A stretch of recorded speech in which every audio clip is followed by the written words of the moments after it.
Halo, apa kabar semua? Halo, ada yang kenal nggak nih Pak Ali?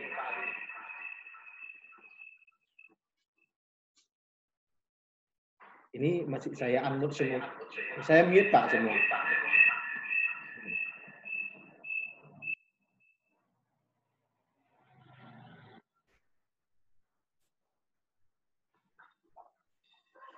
Halo Pak Charles.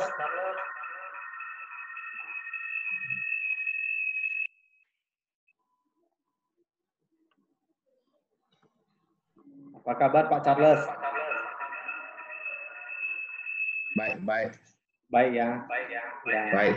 Ya. Pak Ali, ini Pak Charles, developer top Kota Medan. Oh, enggak lah. Halo Pak, apa kabar? Ya. Work from home ya, Pak Charles? Ya? Work from home ya? Ya, enggak. Oh, enggak. Santai Oh, aja. Ya, ya backgroundnya di kantor, ini. Di kantor. Oke. Mungkin sekitar 7 menit lagi kita mulai.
Para audiens, suaranya tolong di mute ya.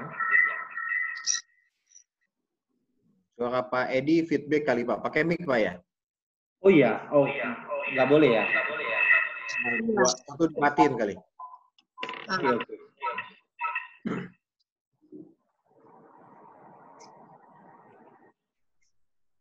Udah bagus nggak Pak Ali? Masih feedback ya. Pakai mic eksternal ya Pak Edi ya? Iya ya. Coba saya ini ya.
Halo, Pak Ali.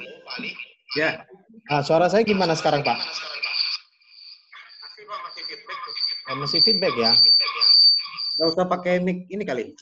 Maksudnya headset ya? Gak usah pakai headset ya? Nggak pakai headset ya? Bisa nggak coba? Oke, ini nggak pakai headset, Pak. Gimana? Masih ada feedback ya? Hah? Coba Pak.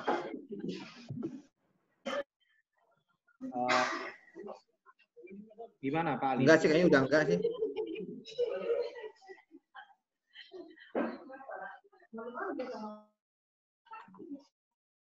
Gimana nih, Pak Ali?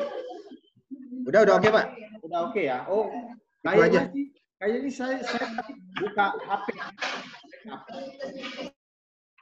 Jadi, pakai 2 mic. Gitu. Tadi kayaknya saya ada buka dari HP juga. Jadi backup gitu. Iya, salah saya satu. udah bagus ya? Udah oke. Udah oke ya. Tunggu, ini ada beberapa yang mau masuk.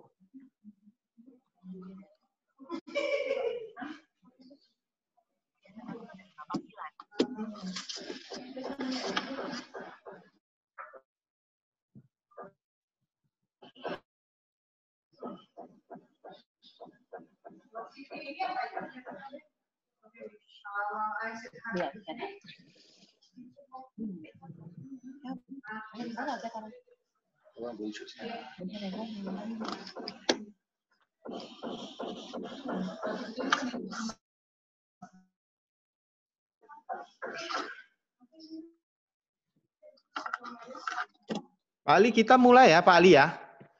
Oke, Pak. Oke. Selamat datang peserta webinar, teman-teman. Senang bisa berjumpa dengan Anda saat ini ya. Semoga kita tetap aktif, positif dalam kondisi apapun.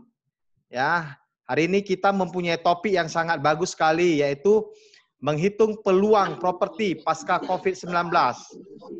Ya, di sini sudah hadir narasumber Pak Ali Tranghanda yang sangat syarat ilmu. Ya, saya akan bacakan profil beliau. Beliau adalah seorang pengamat properti Indonesia yang sudah berpengalaman selama 25 tahun di bidang properti. Beliau juga seorang CEO Indonesia Property Watch. Dan beliau juga merupakan former tim Property Industry Expert BPPN, Badan Penyihatan Perbankan Nasional. Dan beliau juga adalah seorang konsultan properti untuk Bank Indonesia. Dan terakhir beliau juga merupakan wakil ketua bidang riset DPP REI, Real Estate Indonesia. Halo Pak Ali, apa kabar? Ya, terima kasih banget nih mau jadi narasumber saya. Ya, oke. Pak Ali, kita langsung mulai aja ya ke topik ya.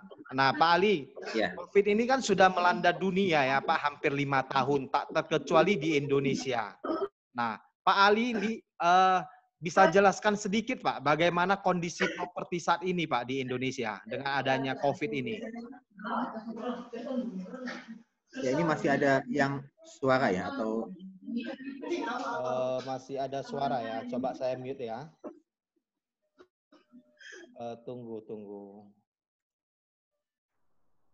Oke, udah saya mute semua, Pak. Oke. Oke. Ya, apa kabar nih semua nih? peserta webinar ini semua seluruh Indonesia, Pak Edi ya? Seluruh Indonesia, Pak. Bukan hanya Medan. Iya. Ya. Iya. Pak Edi jago di Medan soalnya Pak Edi nih. Iya, domisili di Medan. Tapi networking boleh seluruh Indonesia lah, Pak. Jadi kita sharing-sharing aja, santai Ya, aja. kita sharing Jadi santai. sebetulnya sih bukan mau mencoba pesimis ya, teman memang kita mesti tahu juga fakta dan realita. Karena saat ini kan banyak motivator jadi konsultan, konsultan jadi motivator nih Pak. Oh, banyak terbalik ya Pak, gara-gara COVID ini ya Pak ya? Ya, saya coba sharing dikit ya. Artinya kan, tunggu mungkin saya bisa sharing deh kondisi saat ini. Bentar ya, nah saya sharing dikit deh.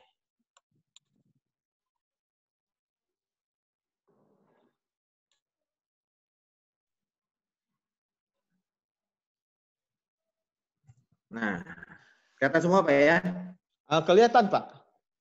Nah, ini saya mau membandingkan kondisi saat ini dengan krisis 98, ada wabah ini bisa menjadi seperti krisis ekonomi, gitu ya. Agak berbeda kalau kita melihat di 98 sebetulnya kenapa sampai minus 13% di Indonesia, itu karena memang krisisnya ada di Asia.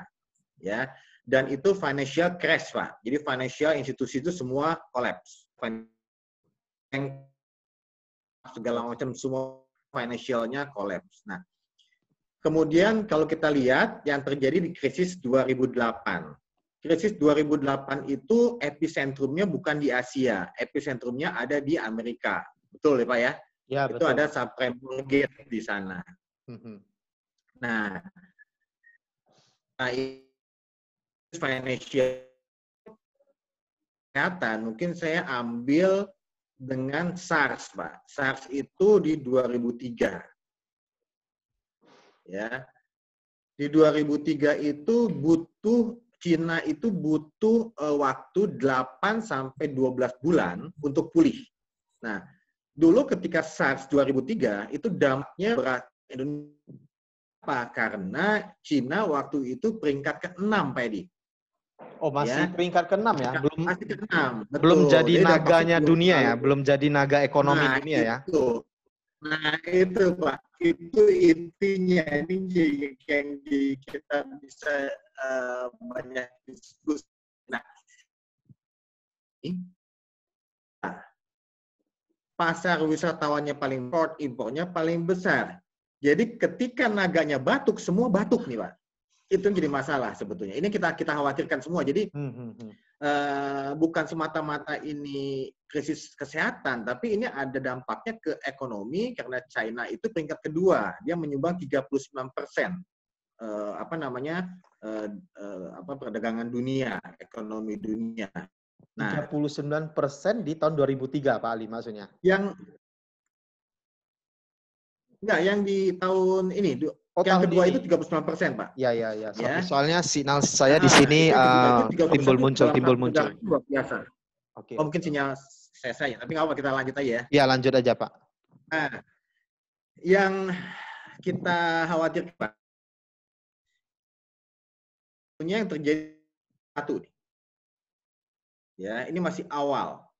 Belum puncaknya. Banyak yang prediksi, saya sebenarnya nggak terlalu percaya statistik, karena ini kesehatan alam ini susah Pak diprediksi. Cuman banyak yang menghitung-hitung Mei. Puncak, ya. Gelombang kedua itu di puncak. Yang kita harus antisipasi itu gelombang ketiga. Karena gelombang ketiga itu bisa terjadi resesi atau recovery. Ya, gelombang ketiga. Nah, kalau setelah puncak ini dampaknya tidak terlalu besar terhadap ekonomi, itu mungkin muncul recovery. Collapse propertinya, Pak. Tapi kalau dampaknya terlalu besar terhadap ekonomi, PHK-nya besar-besaran, banyak perusahaan yang tutup, ini dikhawatirkan ada financial crash. Nah, itu yang kita tidak mau sebetulnya. Karena ujung-ujungnya dengan krisis kesehatan ini jangan sampai karena kalau misalnya segala macam kena gitu ya, tapi financialnya masih ada, masih kuat, itu nggak masalah. Karena nanti dia bisa memberikan kredit, pembiayaan, dan lain-lain. Industrinya masih jalan. Tapi ketika financial crash, itu pengusaha semua pada collapse, itu yang bahaya. Nah, itu yang kita nggak mau. Ya. Jadi artinya, sisi baik pengembang dan perusahaan lainnya juga ini harus antisipasi. Karena mungkin puncaknya sales properti anjlok ini di triwulan kedua atau triwulan ketiga. Jadi kita agak jangan terlalu santai. Nah, ini kemungkinan tuh bisa sampai kedua dan ketiga. Yang gelombang ketiga ini ya Pak Ali ya? Iya. Kan gini Pak, kalau kita mau mempertahankan industri properti, yang diselamatkan itu sebetulnya bukan pasar konsumennya. Oh, jadi meskipun apa, ya bukan yang harus diselamatkan itu industrinya dalam arti para pelakunya Pak. Ya, saya lagi itu sempat diskusi sama kalau industri itu pengusahanya mesti sehat dulu. Bagaimana pengusahanya sehat itu ya tadi dengan stimulus, ada restructuring, mungkin banyak sekarang yang udah mulai restructuring ke bank juga. Ya, itu mesti diantisipasi. Jangan sampai perusahaannya kolaps saja, Pak. Bangkit lagi, tapi kalau konsumen bayar, dia ada uang prestasi di bank, itu bisa ada penyelesaian. Tapi kalau pengusahanya kolaps, itu bahaya. Ya, jadi para pengusaha ini diminta untuk mengefisiensikan perusahaannya, karena kalau kita lihat sebetulnya ada faktor yang tidak bisa dikendalikan itu market. Ya, psikologis konsumen kita nggak bisa tahu. Ada ketakutan, ada yang enggak. Ya, dia mau beli sekarang, mau beli enggak, itu sangat variatif. Tapi ada faktor yang bisa kita itu bagaimana kita meng-cut biaya-biaya di perusahaan ini, di perusahaan pengembang ini yang tidak efisien, gitu loh. Misalkan bisa restructuring bank, gitu ya. Kemudian cash in-nya yang dengan akad, kalau bisa bank itu melakukan akad. Saya dorong bank untuk melakukan akad karena sekarang mungkin hanya BTN, Niaga, dan CCB yang mau akad. Yang lain nggak bisa akad. Itu akan berdampak kepada cash in-nya si pengembang. Gitu, Pak Edi. Berarti intinya ini jangan sampai lembaga keuangannya yang kolaps ya Pak ya? Iya. Jangan sampai krisis kesehatan ini beralih jadi krisis ekonomi. Kalau krisis ekonomi dalam artian banyak yang PHK segala macam, itu mungkin masih dalam tanda petik masih bisa diselamatkan, asalkan finansialnya tidak kolaps. Yang terjadi di 98 itu finansialnya kolaps, Pak.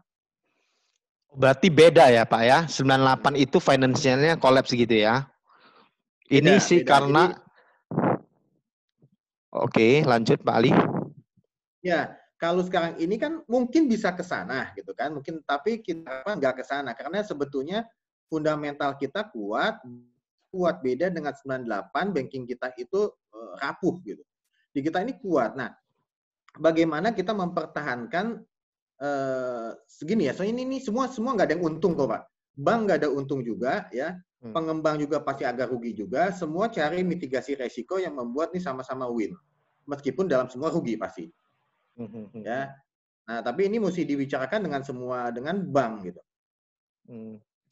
Oke, Pak Ali tadi bilang yang penting kan lembaga keuangan jangan sampai kolaps ya. Untuk saat ini aja Pak, baru 1 bulan lebih, kan banyak aktivitas ekonomi yang tidak jalan ya Pak ya. Bahkan bank-bank aja udah stop KPR ya. Ya, stop KPR. Bahkan teman saya legal advokat ya Pak ya, itu sudah banyak yang perusahaan yang mau mengajukan pilot Pak. Nah, ini seandainya berlangsung mungkin sebulan lagi. Ini kan bisa ekonomi bank kan bisa kolaps juga ya Pak mungkin. Kalau Pak Ali lihat ini gimana Pak? Gini, jangan, kalau menurut saya kalau ada perusahaan yang mengajukan pilot Pak saat ini itu mengada-ngada, ya, karena saat ini sebetulnya perusahaan tuh kalau kita lihat daya tahannya memang mungkin nggak sampai 3 bulan, rata-rata 3 bulan. Jangan sampai banyak pengusaha itu yang jadi penumpang gelap, ya, jadi memanfaatkan kondisi ini. Dia itu mungkin perusahaannya udah nggak sehat 2 tahun lalu di Pak Edi. Benar. Ya, jadi kondisi ini dia ke bank bilang, oh kita kolaps nih, nggak mungkin Pak 1 bulan itu kolaps. Berarti corona yang dikambing hitamkan ya Pak ya? Nah itu jadi masalah. Jangan sampai ada penumpang gelap yang seakan-akan dia gara-gara corona dia kolaps gitu, ya kan? Menurut saya sih belum ke sana lah. Benar. Tapi kalau 3 bulan seperti ini, kemungkinan kolaps. Kalau dia tidak melakukan efisiensi sampai mungkin ada sebagian PHK gitu ya, sampai yang paling jeleknya mungkin PHK atau tutup gitu. Cuman sebelum ke sana itu masih ada antisipasi yang bisa kita lakukan dengan bank. Ya, yang tadi dari penundaan, pengurangan, restructuring, gitu kan? Mulai. Jadi maksudnya gini loh. Kita jangan nunggu nanti nih Pak. Ini karena triwulan kedua ini akan semakin parah nih. Kita mesti bicara dengan bank mulai awal-awal. Pak, Bu, kita gimana nih? Bisa nggak mungkin restructuring ke depan? Minimal 2 bulan, 3 bulan. Ya, mulai dari sekarang. Jadi jangan nunggu triwulan 2, triwulan 3 udah kita collab baru ke bank. Itu udah nggak ada gunanya.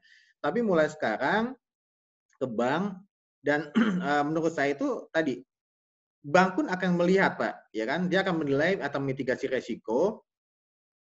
Kalau bank sampai kolaps saat ini, kemungkinannya kecil. Saya ngomong sama ekonom sama banker juga, kemungkinan kecil. NPL mungkin tinggi. Ya, NPL mungkin bisa tinggi, kredit macet segala macam. Tapi sampai ambruk, sampai kolaps banknya, itu butuh proses yang panjang. Tidak segampang itu bank saat ini yang bisa kolaps gitu. Ya, kalau dulu coba kita lihat cermin ke 98, kenapa bank kolaps? Bank kolaps itu karena markup gitu ya. Proyek-proyeknya markup, jor-joran kasih kredit gitu kan. Kemudian di satu sisi banyak pengembang, banyak perusahaan yang butuh dolar karena dolar dulu dari 4.500 sampai ke 17.000 itu gila-gilaan. Ya. Dan sekarang pun sebetulnya rupiah agak sedikit goyang tapi masih bisa dikendalikan. Terakhir tuh BI menginjek lagi 300 triliun ke market. Ya, kemudian kepercayaan konsumen pun pasar pun di Indonesia relatif bagus dibandingkan dulu gitu. Jadi sampai financial crisis sih enggak Pak. Ya, mudah-mudahan enggak, meskipun masih kemungkinannya ada gitu ya. Tapi kayaknya enggak ke sana, mudah-mudahan enggak ke sana. Yang kita mesti selamatkan ini industrinya. Ya. Beda lagi dengan krisis 98, dulu itu hampir semua sektor kena nih Pak. Ya. Kalau sekarang coba lihat, pariwisata oke kena. Hotel oke kena. Ya.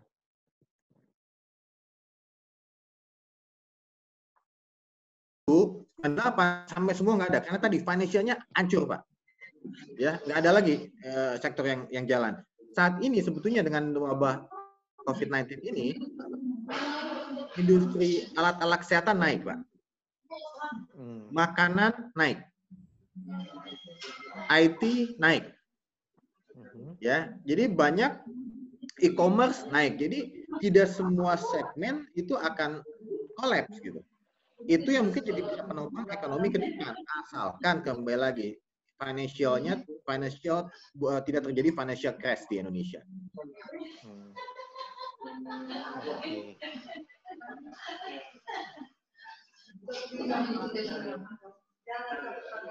Nah, gitu Pak Edi. Ya, kalau Pak Ali sendiri melihat ya Pak ya, ini kira-kira akan berapa bulan lagi berakhir COVID ini Pak? Nah, tadi Pak, kalau saya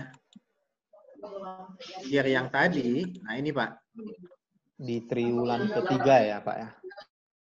Triwulan ketiga, nah ini ya, kan triwulan Mei Juli itu kan masuk gelombang kedua. Gelombang kedua. Ini sebetulnya ini semua statistik itu bisa mentah, Pak. Ini bisa mentah karena kita dinamis. Tapi artinya ada gelombang 1, gelombang 2, gelombang ketiga ini itu di semester 2. Semester 2 itu butuh recovery 3 bulan, 4 bulan. 3 sampai Jadi 4 menurut bulan. saya ini meskipun udah pulih, pulihnya betul itu mungkin di triwulan 4 kalau kondisinya tidak tidak berkepanjangan lah. Artinya ini puncaknya memang terjadi di Juli. Ya. Ini makanya semua itu kan melihat ya semua agak khawatir lah. Artinya saya melihat statistik, saya nggak terlalu percaya statistik. Kembali lagi, ini tuh alam, Pak Edi. Susah kita bicara statistik. Tapi memang dalam wabah ada puncaknya. Nah, puncaknya itu yang kita mesti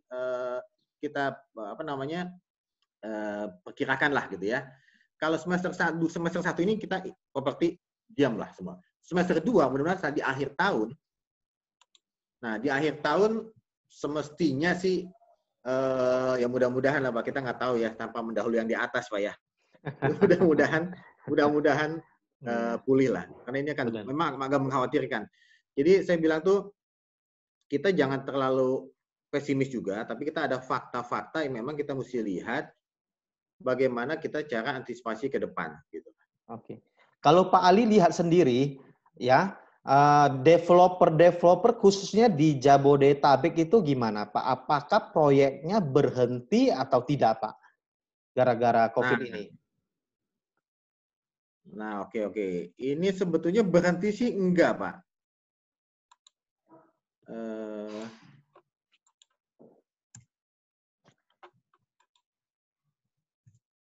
Nah, Pak, ini riset terakhir dari kami.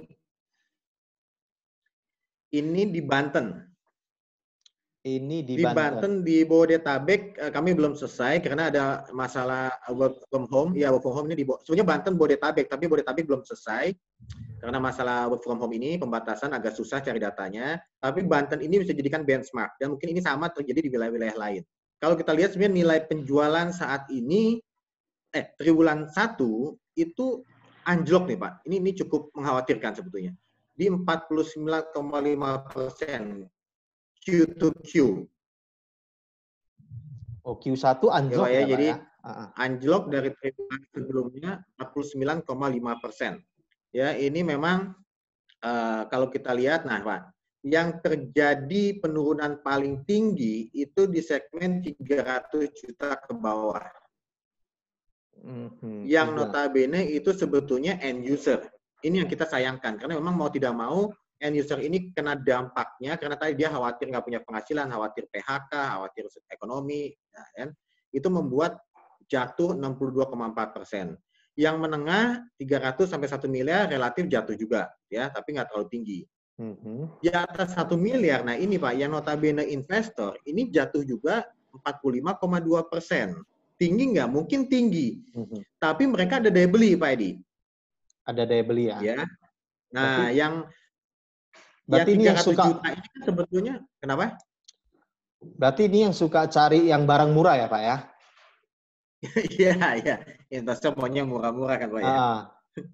Jadi kan sebetulnya tadinya kita mengharapkan ini dari end user nih. Ya. Tapi dengan kondisi saat ini kena wabah ini kehantem sekali habis nih Pak. Jadi yang end user itu tadinya bisa jadi motor, itu ternyata kena wabah ini tidak kuat. Daya belinya pasti kegerus habis. Yang masih mungkin meskipun terjadi penurunan daya belinya itu 1 miliar, tapi saat ini kan mau menengah bawah, orang kaya mengeluarkan uang ya susah sekarang nih Pak. Ya, semua terkendala semua kan, PSBB segala macam. Nah, tapi nantinya ke depan yang masih mungkin bisa menjadi, kalau saya bilang menjadi penyelamat Pak, penyelamat si industri properti itu mau nggak mau investor. Jadi saat ini sebetulnya iya target kita semua mesti dialihkan ke investor semua, mau tidak mau yang punya daya beli masih mereka itu. Gitu. Tapi bukannya investor saat ini juga wait and see Pak Ali? Gara-gara COVID itu. Betul Pak. Ya kan? Jadi artinya kan pertama kalau misalnya diskonnya tidak gede-gedean, tidak jor-joran diskonnya, mereka kan tidak mau beli, Pak. Betul. Jadi gini, poin pentingnya kan gini dulu, Pak.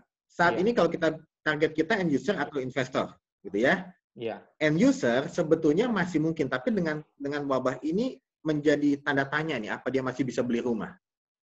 Ya, dia mungkin lebih pilih dia buat makan dulu buat keluarga, menyelamatkan dulu ekonomi rumah tangganya.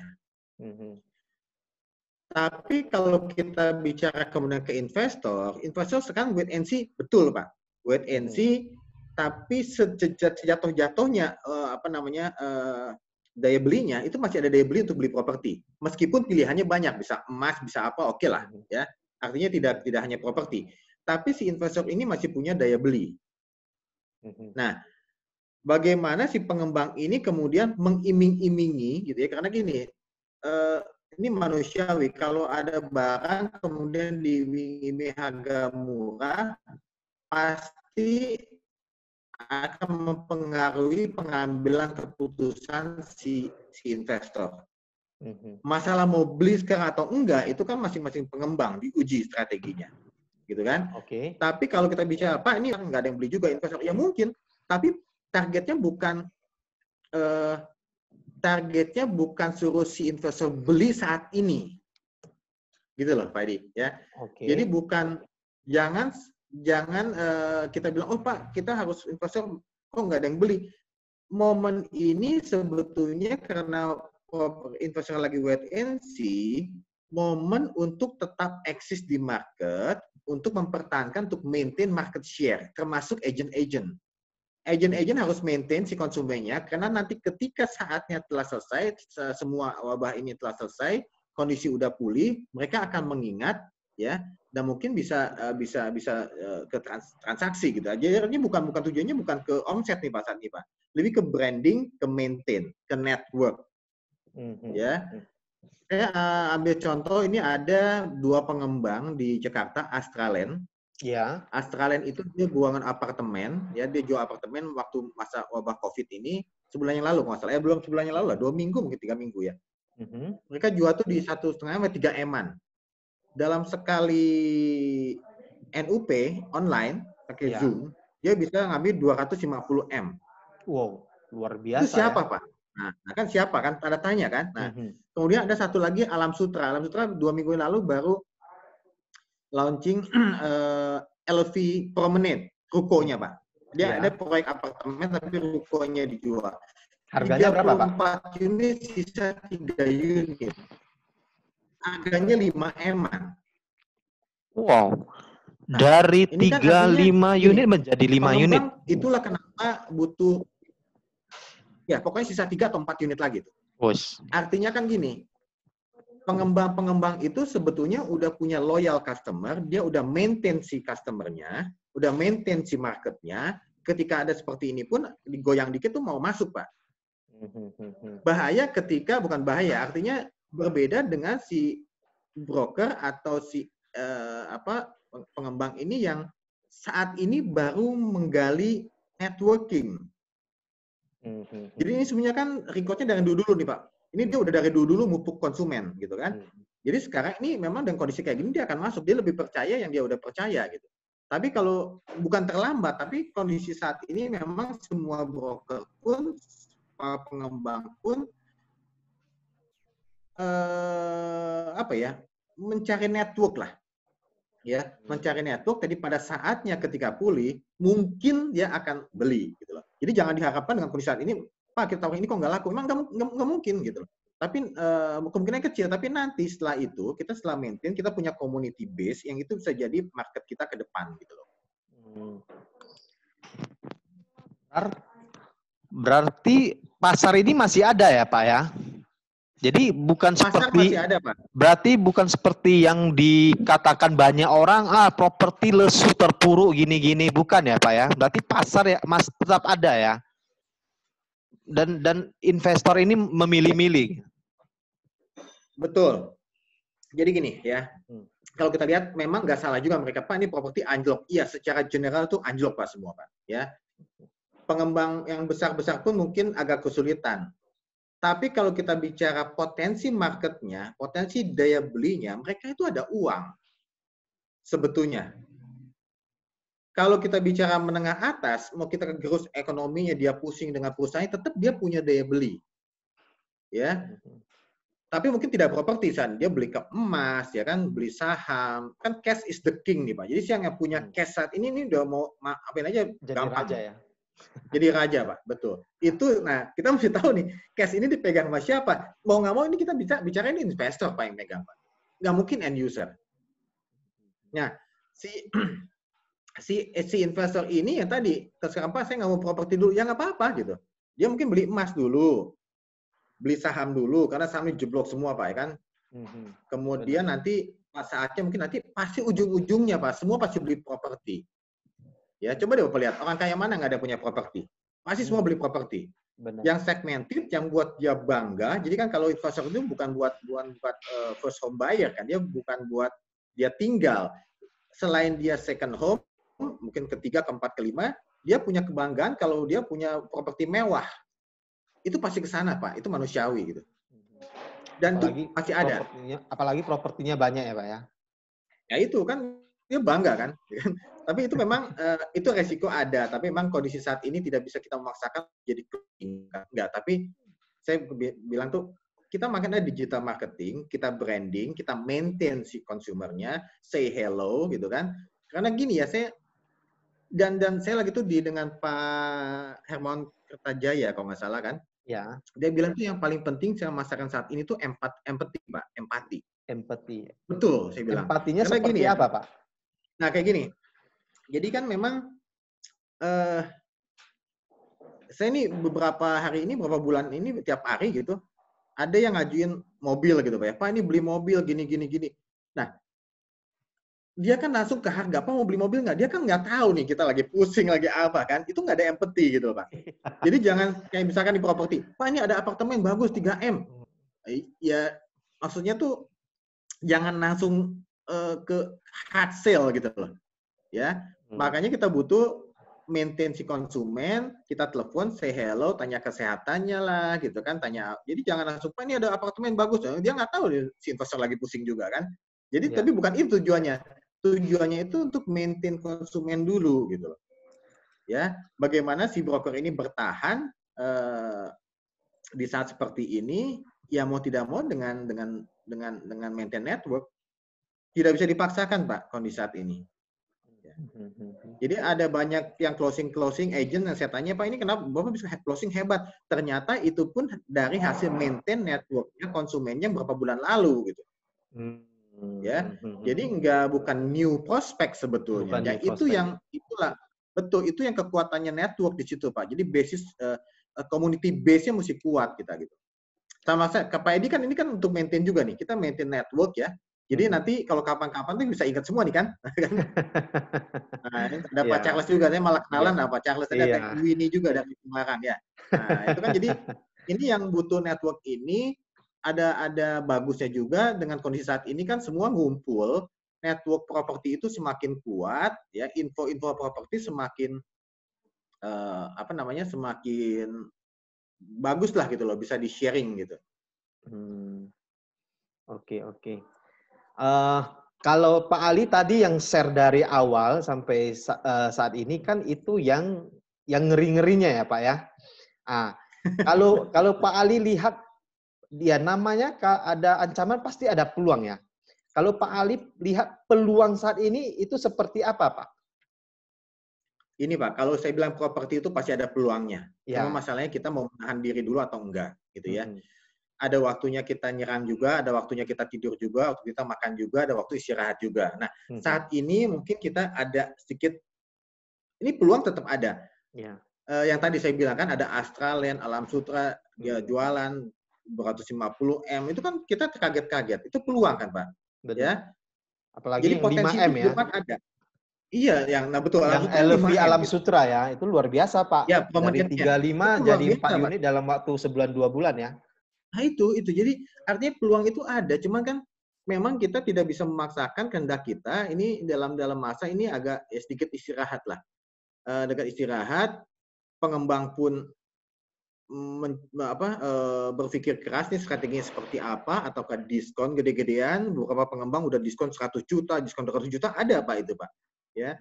Kemudian ada yang booking now, pay later ada, gitu kan. Booking sekarang, bayarnya nanti setelah Lebaran. Jadi ini bermain di strategi. Strategi ini kalau kita gunakan pada saat normal mungkin tidak efektif. Tapi coba kita perhatikan Pak, saat ini golongan milenial, golongan end user, golongan tua, semuanya semuanya ada di rumah. Dan semuanya minimal sekali ngelihat media sosial. Ada berita apa nih COVID-19, gitu kan? Semua bermain di medsos. Disruption teknologi ini dipercepat, Pak. Yang tadinya dia gaptek, sekarang mau tidak mau dia harus masuk digital. Digital ya. Karena pasar gemuknya di sini, semua market, hampir semua market ada di laptop saat ini. Kalau lebih gitu kan gambarannya, Pak. Ya kan? Kalau seperti itu, artinya investor pun kemungkinan dia akan cari-cari berita di medsos. Nah, ini timing penting buat kita untuk memasarkan, untuk menginfokan, untuk men-sharing proyek kita di medsos. Karena saya lagi tuh ngeliat ke pengembang, dia mikir gini, Pak, ternyata dulu saya telat nih masuk digital. Yang dianggap bahwa itu biasa-biasa aja dengan offline masih bisa. Ternyata dengan kondisi saat ini, semua kita semua melek, langsung tiba-tiba melek, oh ini online itu betul-betul luar biasa. Pasarnya semua ada di sini, Pak. Yang enggak, yang tadi saya bilang, gaptek segala macam milenial yang canggih, ada di sini semua. Ini pasar kita ada semua di medsos. Ada di dunia maya semua nih, berkeliaran nih. Nah, gimana caranya kita menggrab pasar itu untuk kita jadikan peluang gitu. Ya. Gini Pak, saya ini saya itu ada proyek perumahan ya, salah satu di Kerawang. Saya bilang gini, Pak. Saya bilang dengan kondisi saat ini kan tidak mungkin untuk interaksi canvassing segala macam. Saya bilang ke marketing saya, tolong saya kasih budget 250.000 ya satu orang. Silakan kita kasih ajarin dia di Facebook berbayar, IG berbayar. Ternyata ada 6 unit Pak bulan ini nih. Saya juga terkaget-kaget sebenarnya. Ini ada 6 unit yang tadinya malah kita susah jualan, semua sekarang marketing masuk ke online. Saya kasih biaya 250.000, main di FB, main di IG. Ini closing 6 unit loh, Pak. Dari FB. Dalam dari waktu FB. berapa Jadi, hari itu, Pak? Ini sudah sebulan, dari 15 Maret, Pak. Sekarang tanggal berapa? 15 Maret, dah, sebulan lebih. Itu ada yang datang, ya. Ada yang datang, ini 3 reserve, 3-nya booking, Pak. Saya bilang ini luar biasa. Kenapa? Saya sempat nanya kemarin, tolong tanya ke si konsumennya, kenapa sih dulunya kemana aja gitu loh, istilahnya kan. Dulunya kemana aja ketika tiba-tiba datang, kok ini bisa tahu ada proyek yang di sini. Oh, dia bilang gini, Pak, dulu itu mereka kerja. Nah, kembali lagi nih, dulu kerja dia mungkin nggak intens yang lihat medsos, hanya sekilas-sekilas aja. Sekarang Pak, hampir tiap hari dia main medsos, lihat berita lah, lihat Facebook lah, lihat YouTube lah, tiba-tiba muncul iklan kita gitu. Karena PSBB ini ya Pak ya. Ya ini terjadi, artinya kan ini peluang kita, pasar kita itu semua di medsos semua nih Pak. Di medsos. Bagaimana kita mencari posisi kita, market share kita di market dalam kondisi saat ini gitu. Ya, jadi yang ini pasti akan makin luar biasa nih Pak. Ini perang digital pasti luar biasa. Saat ini saya aja lihat medsos ada 3 pengembang masuk iklan. Nah, ini kan akan luar biasa. Jangan sampai kita ketinggalan gitu aja sih. Ya. Yang jadi nama kita hilang gara-gara ini, kita nggak bisa maintain konsumen juga gitu. Pak Ali, sorry tadi yang 6 unit itu rumah jenis apa dan harganya berapa? 400 jutaan Pak. 400 jutaan. 400 jutaan ya? Iya, 400 jutaan. Di daerah mana tadi? Di Kerawang, Pak. Kerawang ya? Iya.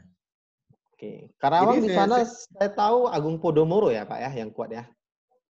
Iya, jadi ada Agung Podomoro, ada Summarecon pun masuk.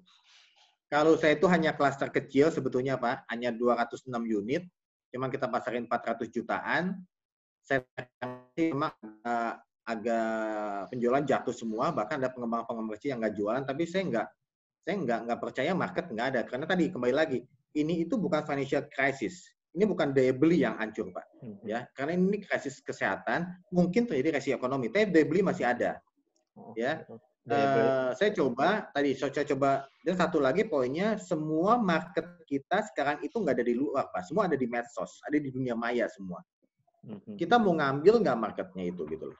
Oke. Kalau dulu kan canvassing kan, kita ini udah disediain semua apa di medsos, Bapak mau ambil nggak, gitu aja sih.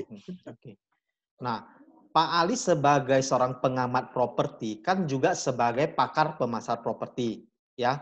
Mungkin di sini ada beberapa audiens yang developer. Mungkin Pak Ali bisa kasih beberapa tips ya, strategi marketing apa aja yang bisa Bapak berikan selain digital marketing. Mungkin entah diskon berapa persen di waktu tertentu, apa diskon misalnya akad sekarang bayarnya entah kapan gitu. Mungkin Pak Ali bisa kasih beberapa tips ke beberapa audiens.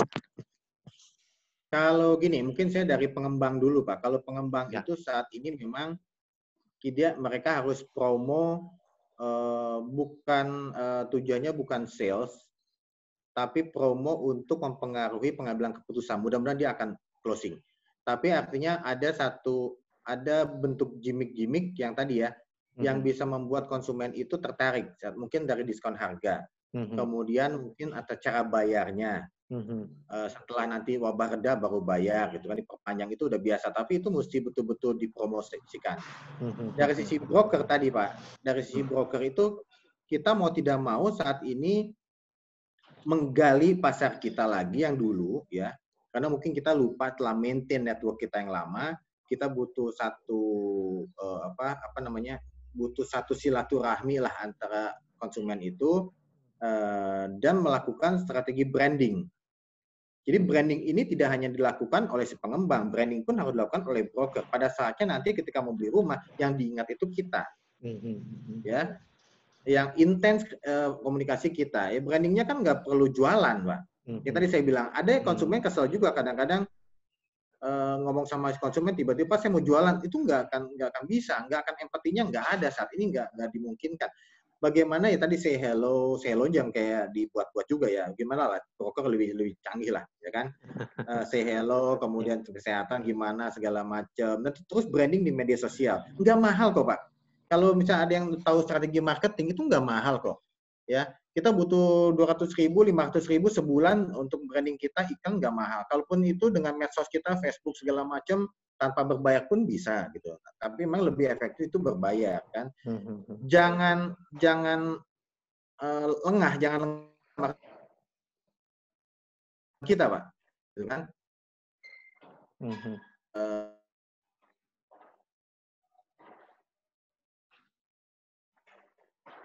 Pak. Halo, suara saya kedengaran ya Pak ya? Ya, kedengaran Pak. Oke. Oke, memang tadi agak ini ya suara Bapak nggak terdengar. Oke, berarti, nah saya mau tanya, Pak Ali ini kan dekat dengan pemerintahan ya, bahkan punya akses ke menteri-menteri. Selama ini sudah peran apa yang sudah Bapak berikan masukan ke pemerintah gitu? Halo? Jadi, ya kedengaran Pak, suara saya Pak? Kedengaran Pak. Jadi sebetulnya saya agak mengkritik pemerintah, kan ada stimulus wabah COVID-19. Stimulus yang diberikan itu ke sektor perumahan, itu saya bilang nggak ada urgensinya. Karena stimulus perumahan itu dia bilang ada bantuan di perumahan menengah bawah itu ada subsidi selisih bunga, kuotanya ditambah. Kemudian bantuan uang muka. Ya. Kemudian penghasilannya, batas penghasilan dinaikin. Saya bilang ke pemerintah, Pak, kebijakan itu nggak ada urgensinya. Semua orang tuh fokusnya nggak beli rumah, karena itu kan untuk yang beli rumah kan. Apalagi menengah bawah, saya bilang urgensinya nggak ada. Mereka itu ada PHK, dia masih bingung penghasilan, tiba-tiba dia nggak peduli kok ada stimulus, ada bantuan uang muka gitu. Jadi bukan itu yang dibutuhkan. Saya bilang kalau memang menyelamatkan industri properti tanpa mengesampingkan konsumen, yang mesti didahulukan itu si pelakunya Pak, pengembang dan perbankan. Ya. Jadi OJK gitu kan ngeluarin kebijakan tapi memang kebijakan itu diserahkan ke bank masing-masing. Jadi bank yang akan men-screening, mengkriteria siapa aja yang bisa mendapatkan penundaan, pengurangan atau restructuring.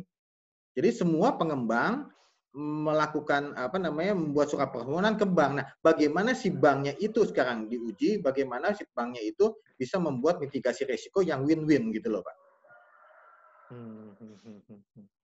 Berarti Pak Ali masih sering aktif ya meeting-meeting dengan pemerintah gitu ya, untuk kasih masukan-masukan. Iya, yang OJK dan BI itu tadi ya kan. Tapi saya lagi itu tiba-tiba yang kita kasih masukan itu kan keluarnya aneh, Pak, gitu loh. Saya bilang tuh, Bapak urgensinya apa kasih bantuan uang muka? Enggak ada urgensi, bukan kita nggak mau, kita apresiasi gitu. Cuma masalahnya urgensinya nggak ada. Jadi bantuan-bantuan yang diperlukan tuh untuk stimulus sektor properti itu ke pengembang dan bank. Ya. Konsumen baru ketiga.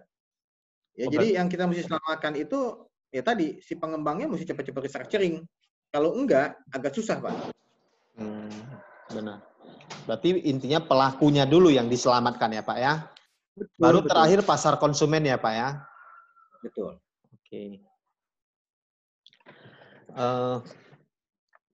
Ini Pak Ali udah banyak yang chat ya. Mungkin setelah ini kita bisa tanya jawab ya, biar lebih interaktif ya Pak Ali ya. Boleh Pak, boleh Pak.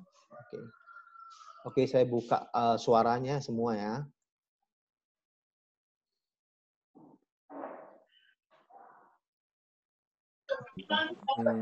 Sebentar ya. Semua di unmute dulu aja, Di Pak unmute Edi dulu nanti ya. mau. Oke. Di raise hand ya. Ya.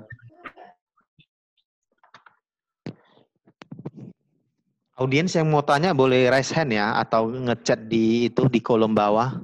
Sebentar ini ada pertanyaan.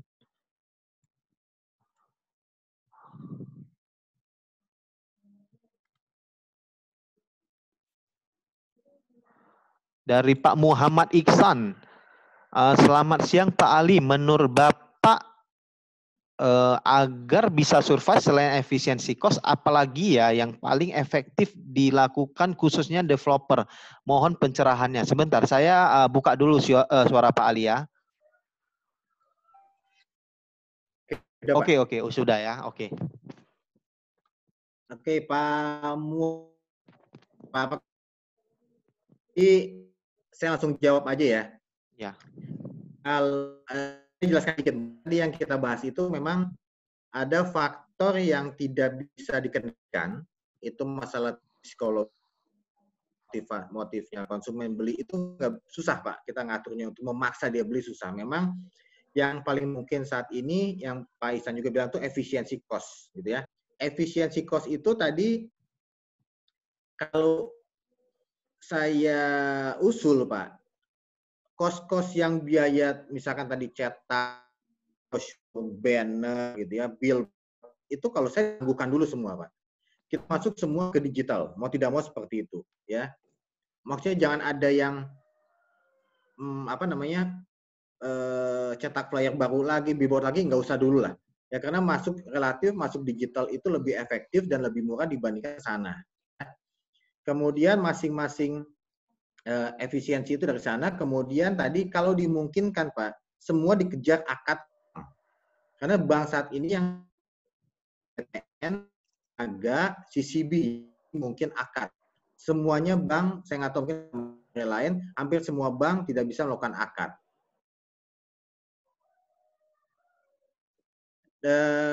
Kalau mungkin sampai yang paling jelek itu mungkin pengurangan karyawan. Tapi mungkin nggak ke sana. Mungkin bisa kerja di rumah tapi dengan gajinya kalau bisa tidak dipotong, kalau dipotong pun mungkin nggak terlalu banyak lah. Itu yang paling jelek lah Pak. Dan untuk construction Pak, kalau kita bilang untuk yang blok-blok baru yang mulai tidak ada lagi pembangunan dulu kecuali menyelesaikan yang lama-lama. Ya karena itu kan masalah. Kalau ini berkepanjangan itu akan cost lagi, kita mesti bayar kontraktor lagi. Ini yang ada pun saat ini banyak yang tidak cepat gitu ya, lambat gitu. Karena semua kan PSBB segala macam diperlambat semua. Tapi delivery konsumen untuk yang konsumen-konsumen yang udah ada itu harus dilakukan. Karena gini, banyak pengembang bilang, Pak, kalau gitu saya berhentiin aja semua construction. Prinsipnya kan ini antara PSBB kan nggak boleh nih kerumunan segala macam, ya. Tapi masih dimungkinkan kegiatan-kegiatan delivery untuk konsumen yang udah betul-betul janji itu mesti ditepati menurut saya gitu, Pak ya. Karena ini kondisi konsumen perusahaan Bapak ini akan dibawa ke nanti, Pak. Kalau tiba-tiba sudah reda, kemudian apa ini janjinya belum, itu pasti aja ada konsumen yang bilang seperti itu. Itu kan bahaya. Tapi untuk blok-blok baru itu bisa disampaikan konsumen, kita tidak bangun dulu. Tapi yang setengah jadi itu menurut saya sih mungkin bisa diselesaikan gitu. Itu Pak Muhammad Ihsan ya. Sebentar ya, saya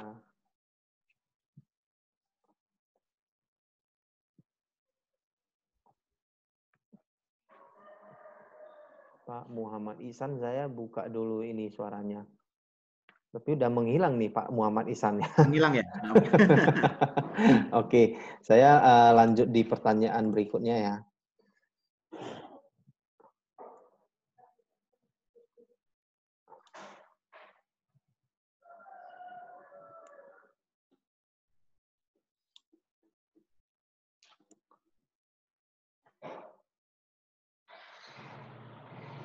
Ini ada pertanyaan, Pak. Menurut Bapak saat ini yang tepat kita lakukan untuk menstabilkan market, kita maintain investor atau wholesaler, bukan ke end user ya, Pak ya? Mungkin Pak Ali bisa jawab, Pak. Oh iya. Jadi gini, bukan saya bilang end user nggak butuh sih. Ini kan tergantung proyek kita kan, Pak ya. Tapi kalau kita ngelihat sebetulnya porsinya investor saat ini lebih memungkinkan dibandingkan end user. Meskipun kalau kita lihat dari kondisi pasar normal, itu end user lebih besar dari end investor. Tapi kondisi saat ini, Pak, kalau Bapak melakukan closing, bahkan bisa memancing pasar, itu pasar investor yang paling mungkin. End user itu masih dimungkinkan yang, kan gini, ini ada yang menengah bawah, ada yang menengah. Yang menengah itu masih dimungkinkan, Pak. Artinya kita nggak tahu dia akan PHK. Tapi kalau yang tidak PHK, dia masih ada daya beli, khususnya di luar Jabodebek. Ini di luar Jabodebek, ini perumahan masih jalan nih Pak Edi, ya, karena zona merahnya kan di Jabodebek sebenarnya paling kuat nih. Di Solo kan udah nggak terlalu, Surabaya kan udah mulai PSBB katanya kan. Yeah. Cuman di luar daerah itu penjualan masih bagus. Jadi end user tuh masih masih ada peluang. Tapi kalau kita lihat umum, kalau yang lihat dari Jabodebek Banten, itu yang paling memungkinkan itu memang investor saat ini, Pak. Berarti saya ini pasar investor ya, Pak. Tadi kita belum singgung pasar secondary. Kalau Pak Ali lihat pasar secondary saat ini gimana, Pak? Nah, kita ada survei Pak di 8 kota ya. Ya.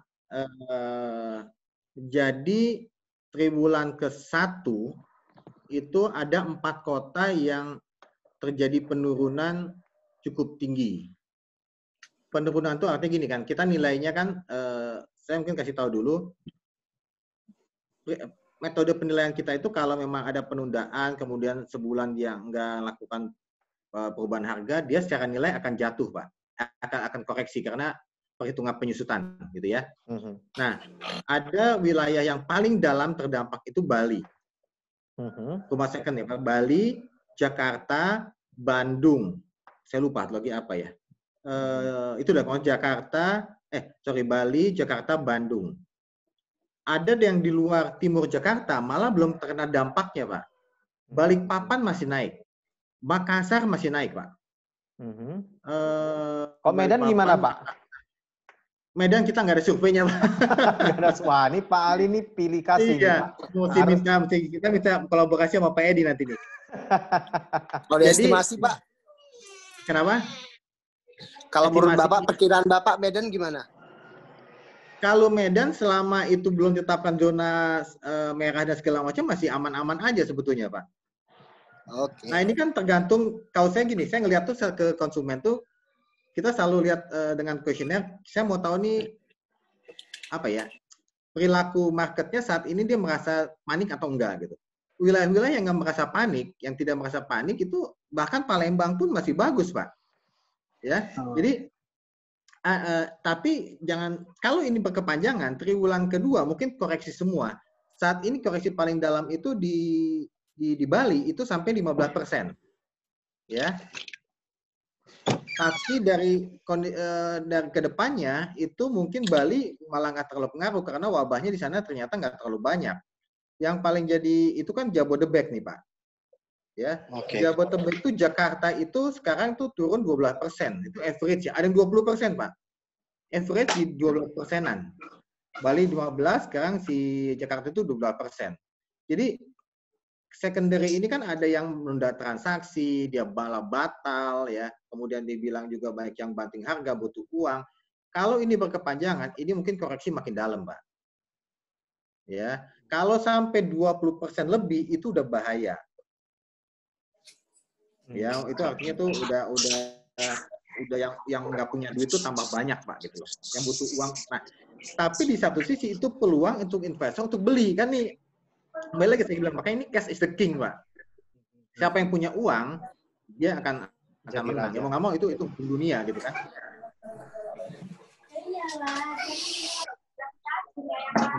Oke, thank you Pak Ali. Oke, Ya, Pak. thank you sama-sama. Mungkin oh ya ini Pak Muhammad Ihsan udah kembali muncul ini. udah balas nih. Muncul dari tadi Pak. Udah muncul ya. Ini kayaknya Tetap muncul Pak. benar. Ini dianut aja Pak. Iya. Ini kayaknya akun saya ini nggak bisa lewat 30 audiens ya kayaknya ya. Karena ini saya banyak lihat yang mau masuk tapi di sini tertera 30 aja maksimal, Pak.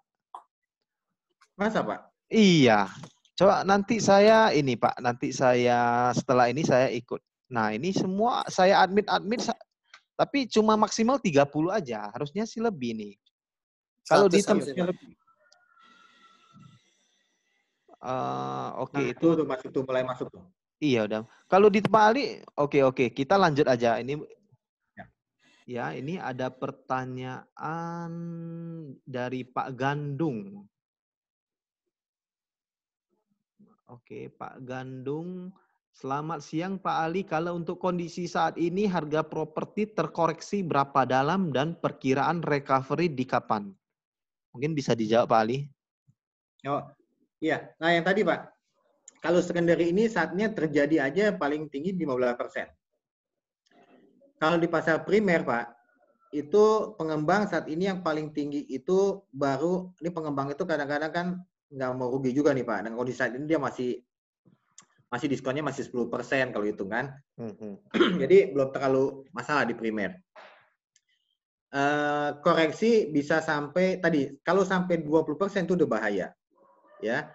Kalau saat ini masih paling tinggi Bali sekunder 15%, di pengembang itu masih 10%. Ini masih sebetulnya masih relatif aman lah. Dengan kondisi COVID-19 ini sebetulnya bagus tuh pasar properti, Pak. Karena dulu yang harganya ketinggian, ini koreksi langsung dikoreksi Pak sama pasar. Ya, jadi dulu ketinggian, ini pasar nih keseimbangan lagi nih, ini baru lagi nih. Menurut saya ini cukup bagus sebetulnya kan buat pasar ke depannya. Karena dulu tahun 2009-2012 ini properti gila-gila naiknya. Sekarang dipangkas lagi nih Pak harganya. Jadi kalau kita lihat harga saat ini sebenarnya balik lagi ke harga tahun 2017. Ya, nggak naik-naik Pak sebetulnya Pak. Jadinya. Ya itu yang harus dihadapi pengembang, harus dihadapi investor. Jadi kalau investor dulu beli 2017 ini nggak ada naik-naik Pak. Coba Pak cek lagi harganya. Ya naik segitu-gitu aja lah. Dia dengan inflasi habis gitu. Dan kalau kita bilang recovery kapan? Nah tadi saya bilang, saya tidak bisa mendahului yang di atas. Tapi kalau hitung-hitungannya, itu mungkin paling cepat itu di akhir tahun. Di akhir tahun. Tapi yang agak bukan bermasalah ya, agak sedikit kena dampaknya, sangat dampak itu apartemen, Pak. Apartemen saat ini tuh lebih dalam anjloknya dibandingkan perumahan. Ya, jadi yang bermain apartemen pun sekarang lagi kebingungan bagaimana caranya. Kalau saya bilang cut cost itu kita nggak bangun lagi konstruksi baru. Kalau apartemen kan susah Pak, nggak mungkin tengah jadi dipangkas kan, bangunan tingginya kan. Nah itu jadi masalah sekarang. Banyak pengembang yang pusing. Gitu. Justru di saat ini banyak yang tinggal di apartemen cari rumah sewa landed Pak. Nah itu, jadi memang kan sebetulnya kan Karena menghindari ini corona, Pak. Karena di apartemen itu kan banyak orang lebih kan. betul, Mau ke betul, unitnya harus naik lift, berkumpul dengan betul, orang-orang lain gitu. betul. Oke. Pak Vicky, Pak Gandung, semoga pertanyaan Bapak terjawab dengan puas ya. Kita lanjut. Ini ada Pak Vicky lagi. Selamat siang. Saya ada 2 pertanyaan. Sektor properti apa yang menurut Pak Ali akan memiliki kemampuan rebound tercepat? Mungkin dijawab satu-satu dulu, Pak. Kalau rebound pasti landed, Pak. Saya bisa jamin itu landed itu pasarnya masih bagus. Bukan hanya end user aja, investor pun sebetulnya kalau secara murni kita suruh pilih, Pak, landed atau apartemen, itu pasti landed. Asalkan landednya sesuai. Saat ini kenapa investor banyak ke apartemen? Karena apartemen itu menyuguhkan suatu segmennya bagus, konsepnya bagus, dan belum ada rumah landed yang betul-betul konsepnya bagus. Ada misalkan saya ambil contoh yang mungkin di sini ada juga di Nafa Park. Itu kan ada landed, ada apartemen. Landednya bagus, Pak, di BSD itu. Investor masuk ke banyak yang beli. Jadi kalau kita ditanya landed atau apartemen yang akan masuk pertama kali itu yang akan muncul itu pasti landed. Ya, landed itu bahkan event itu investor dia pasti akan beli landed pertama kali sebetulnya. Kalau untuk riset Pak Ali sendiri di tahun 2019 komposisi yang beli landed sama apartemen masing-masing berapa, Pak, komposisinya, Pak? Kita nggak ada, Pak, belum ada data itu. Tapi kalau dari perkiraan saya itu sebetulnya gini, Pak, market kita tuh kita itu masih semu, Pak, market apartemen ya. Kalau ada yang bilang ada yang beli apartemen buat dihuni, itu saya yakin masih 80% investor, Pak. 80% masih investor ya? Iya, ada yang bilang, enggak Pak, ini kita buat huni. Kalau yang huni itu yang menengah bawah, iya Pak. Tapi dia kenapa beli apartemen? Karena dia nggak ada rumah seharga itu lagi. Tapi kalau kita bilang di Jakarta aja, apartemen tuh 500 juta ke atas. Nggak mungkin dia si end user beli sana. Dengan penghasilan 7,5 juta misalkan. Ya, yang beli siapa? Mungkin orang tuanya, gitu kan. Jadi sebetulnya kalau kita bicara apartemen itu tadi pasarnya masih semu dan sebetulnya yang terjadi itu mismatch, Pak. Mismatch itu gini. Pasar gemuk itu ada di 300 sampai 500 jutaan. Tapi pengembang berlomba-lomba bangun apartemen di 500 juta ke atas. Yang jadi pertanyaan itu pasarnya siapa? Cobalah kita jujur lah sama kita sih. Yang beli itu Bapak, misalkan ada agen-agen yang beli apartemen, dia pasti mau huni nggak? Enggak menurut siapa? Invest ya? Ada ya, invest. Yang lucunya gini, yang belinya, yang tadinya apartemen-apartemen yang tadinya katanya buat end user, buat dihuni, tapi yang beli itu saat ini karena si end user itu tidak punya uang, daya belinya nggak ada, yang beli investor, end usernya kembali sewa, Pak. Jadi tetap dia menyewa, ya karena ini mismatch, maka itu mismatch, Pak. Ya, jadi kalau beli apartemen buat huni, saya yakin sih ada, bukan saya bilang nggak ada, tapi mungkin 80% masih investor. Berarti oke. Ini ada pertanyaan kedua, Pak ya. Apakah pasar perumahan subsidi akan tergerus lebih dalam dibandingkan dengan non subsidi? Nah, ini pertanyaan menarik nih, Pak. Karena kalau kita lihat fundamentalnya kan gini. Yang bisa beli rumah subsidi itu kan 4,5 juta penghasilannya. Sekarang dinaikkan lagi ke 8 juta kalau nggak salah ya. Nah, kalau saya prinsip begini, Pak. Kalau dia punya penghasilan 8 juta, dia bisa beli rumah yang harganya 250 juta, 300. Ya. Jadi kalau dia suruh pilih yang gaji 8 juta, pilih Bapak mau yang rumah subsidi 160 jutaan atau mau 300 juta. Mungkin dia akan pilih 300 juta karena daya belinya ada, Pak. Nah, ini kita ngomong yang subsidi itu 160 juta ke bawah nih, Pak ya. Kan gini, rumah subsidi itu kan 168 juta nih ke bawah. Di Papua mungkin lebih tinggi ya. 168 juta itu sekarang kan yang bisa beli itu harganya pertama 4,5 juta penghasilannya, Pak. Ya. Tapi kemudian dinaikin lagi jadi 8 juta. 7,5 atau 8, saya lupa ya. Tapi pertanyaannya kan kalau dinaikin batas penghasilannya, apakah iya yang 8 juta ini mau tetap beli yang 100 subsidi ini? Menurut saya enggak. dia akan lebih pilih yang 300 jutaan, meskipun itu non subsidi karena daya belinya ada. Nah, kemudian dengan pasar saat ini, Pak, yang gaji yang cukup buat beli rumah subsidi itu tetap yang 4,5 juta ke bawah, ya UMR ke bawah lah. Subsidinya dinaikkan kuotanya dari pemerintah. Artinya kemungkinan kuotanya dibuka lebih besar lagi, 1,5 T ada tambahan 1,5 triliun tambahan kuota dari pemerintah. Tapi yang jadi pertanyaan bukan dia nggak mau. Kita melihat kalau sampai wabah COVID-19 ini berkepanjangan sampai ada dampak PHK besar-besaran, itu pasti akan memukul pasar subsidi. Karena sebagian besar yang beli itu PNS ada, tapi buruh pabrik juga ada. Kalau pabriknya tutup, Pak, ini gelombang PHK besar-besaran, itu mungkin pasar subsidi pun akan jatuh. Ya, itu memang apa ya? Itu mau tidak mau strategi si pengembang rumah subsidi udah banyak yang kontak saya juga. Pak, gimana Pak? Saya bilang tahan dulu aja. Karena kan kalau pengembang itu kan harus bangun dulu, Pak, yang subsidi. Dia nggak bisa inden. Nah, kalau udah saat sekarang, saya bilang jangan bangun dulu, Pak. Semua stop dulu aja. Artinya udah ada, silahkan selesaikan. Jangan menambah sesuatu yang memang kita tidak tahu pasarnya seperti apa nantinya. Itu akan bahaya. Karena saat ini aja ada 3.000 unit perumahan subsidi yang udah jadi, tapi nggak bisa akad. Ya, di Bodebek. Nah, itu gimana tuh? Kenapa nggak bisa akad, Pak Ali? Nah, akad memang nggak bisa sekarang ini. Semua bank tunda semua, Pak. Oh, gara-gara corona ini ya? Betul. Ya. Pertama, dulu masalah kuota. Ya, kuota yang bisa akad, dia nggak bisa akad lagi, dia semua ngantri lah ngambil kuota. Ketika kuotanya udah dilonggarkan, udah ditambah, COVID-19 masuk. Jadi ini kehantem berkali-kali, Pak. Udah jat. Nah, ini kan yang masalahnya sebenarnya pengembang kecil, pengembang bawah ini dia kesulitan cash flow-nya karena itu cash flow-nya nggak muter, Pak. Nah, itu yang saya lagi itu kan sempat survei juga, ternyata kan daya tahan pengembang kita nggak menengah ke bawah lah ya, pengembang menengah daya tahannya 3 paling tinggi 3 bulan.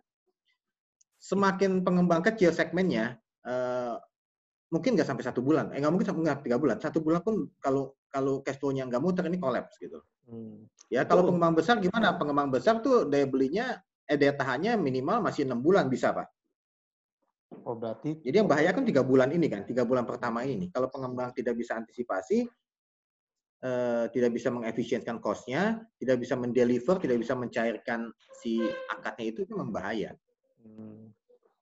Berarti bahaya juga ya Pak ya, karena daya tahan mereka 1 bulan sampai 3 bulan saja ya. Iya, daya tahan itu karena tadi terkait cash flow-nya cash flow-nya ya. Pak. Iya, karena kalau kita bilang bisnis perumahan itu kan bisnis cash flow sebetulnya. Coba deh, kita punya modal apapun, punya modal berapapun, kalau cash flow-nya bagus di perumahan itu nggak masalah. Tapi kalau cash flow-nya terganggu, itu yang nggak bisa akad itu menjadi permasalahan baru ya Pak ya untuk si pengembang itu ya. Betul. Maka ini saya lagi diskusi sama BTN. Udah jatuh juga ke timba tangga lagi ya Pak Ali ya? Iya. Oke. Makanya kita lagi coba diskusi sama Bank BTN. Bank BTN itu relatif udah coba kok, dia buka akadnya terbatas tapi dimungkinkan Pak. Ya, akad di BTN, tadi saya bilang BTN, Niaga, CCB. Bank lain BNI masih, tapi Mandiri mungkin enggak tuh. Jadi beberapa juga akad nggak bisa. Jadi kalau yang bisa dicairkan deh Pak, cepet-cepet deh. Cuma masalahnya memang gini, ketika akad pun banknya mau, notarisnya nggak bisa. Karena dia takut segala macam PSBB, dia nggak bisa. Kemudian di BPN pun nggak bisa Pak. BPN itu kan kalau yang akad sampai itu apa namanya sertifikat segala macam di BPN nggak bisa. Katanya online, aduh nggak bisa juga Pak online Pak. Jadi semua itu diam gitu. Setahu saya ya Pak ya, sebelum corona ini kan kuota untuk rumah subsidi itu kan dijatah Pak. Kalau buta alasannya dijatah kenapa Pak? Ya ini mumpung saya tidak main di rumah subsidi, jadi saya kurang mengikuti ya Pak ya. Mungkin yang lain juga ingin tahu informasi tersebut Pak. Sebenarnya bukan dijatah sih Pak. Jadi saya datanya agak lupa ya. Bukan dijatah sebenarnya. Jadi pemerintah tuh ada anggaran tiap tahunnya itu ada kuota buat LPPP FPP, buat subsidi program FPP. Ya, dulu tahun lalu itu di Agustus itu udah habis FPP itu Pak. Jadi memang bukan dijatah, memang jatah itu dalam arti ya anggarannya sekian gitu. Oh berarti udah sampai sekian di stop gitu ya Pak ya untuk anggaran lainnya gitu ya. Habis, jadi pasarnya masih banyak, yang mau pasar permintaan masih banyak, tapi kuotanya terbatas. Tahun ini ditambah lagi kuotanya terakhir tambah lagi 1,5 triliun. Nah sebetulnya kalau saya hitung-hitungan 1 tahun itu bisa dengan kuota yang ada itu bisa terserap semua Pak. Cuma masalahnya kuotanya udah ada, sekarang pasarnya permintaannya yang anjlok karena COVID-19 gitu loh. Jadi sekarang di kuota sebenarnya nggak masalah saat ini. Tahun lalu iya masalah, tapi tahun ini sebenarnya nggak masalah karena ada tambahan kuota, tapi masalahnya bukan di situ, permintaannya sekarang yang anjlok. Permintaan anjlok ya. Ya karena tadi kan dia wabah COVID-19 segala macam, pengembang pun konsumen mau beli, pengembang nggak bisa akad, bank, nah semua jadi ya itulah gitu kan. Semua jadi pusing juga nih Pak. Oke. Ya semoga pertanyaan Pak Vicky itu dijawab dengan puas ya. Kita lanjut dengan pertanyaan lainnya dari Pak Ferry, sang pendekar properti sakti. Ya ini kebetulan saya sama beliau satu buku ini. Halo Pak Ferry. Edi. Ya. Mungkin saya mau koreksi yang tadi dulu, bukan koreksi Pak Ali ya, tapi dalam pertanyaan yang tadi kan yang nomor 1 itu kan tentang kemampuan rebound tuh sektor yang mana yang paling cepat gitu ya. Paling kan tadi bilangnya landed housing ya. Tapi kalau misalnya sektor seperti keseluruhan Pak, hotel, office, apartemen, yang Bapak bilang tadi apartemen juga akan terus, itu secara general itu mana yang paling cepat rebound ya? Apakah tetap landed housing ya dibanding jenis properti yang lainnya? Tetap Pak, tetap. Jadi kalau kita ngelihat siklus-siklus yang dulu-dulu ini tanpa ada krisis, tanpa ada yang ada krisis atau ada COVID-19, ini sebetulnya yang paling pertama itu mulainya dari residential Pak. Residential itu dari housing, kemudian apartemen, office ini masih lama Pak. Mungkin semua office, mungkin hotel ini akan cepat rebound dibandingkan office, karena office itu saat ini kan tidak terkena COVID aja ini udah jatuh, ya. Harga sewa itu di CBD itu turun Pak, bisa sampai 250.000, 200.000 itu dibanting harganya. Tapi ekonomi belum jalan.